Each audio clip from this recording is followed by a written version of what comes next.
नमस्कार, मी सुवर्ण Kattimani. The news plus चॅनलच्या बातमीपत्रात आपलं सर्वांचं स्वागत. सुरुवातीला एक नजर आजच्या ठळक घडामोडींवर.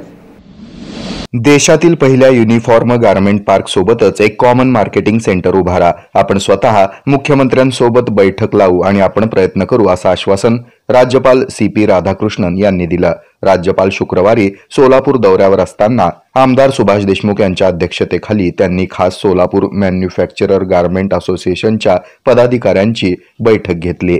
यामध्ये सोलापूर युनिफॉर्म गारमेंट उद्योगाबाबत चर्चा केली. बेंगलोर येथील युनिफॉर्म गारमेंट फेअरचं यशस्वीरित्या आयोजन केल्याबद्दल त्यांनी कौतुकही केलं. उद्योग वाढीसोबत त्यातील बारकावे म्हणजे नवीन टेक्नॉलॉजी आत्मसात करून उत्पादन कसं वाढवता येईल आणि त्याची विक्री कशी करता येईल या संदर्भात त्यांनी मार्गदर्शन केलं. गारमेंट उद्योगाला लागणाऱ्या स्किल्ड लेबर आणि मशीन रिपेअर करणारे लेबर तयार करण्याकरिता सोलापूर युनिव्हर्सिटीमध्ये सोलापूर युनिफॉर्म गारमेंट असोसिएशन सोबत टायअप करून त्याचं नियोजन कसं करता येईल यावरही विचार झाला आणि तसे निर्देश त्यांनी जिल्हाधिकाऱ्यांना दिले.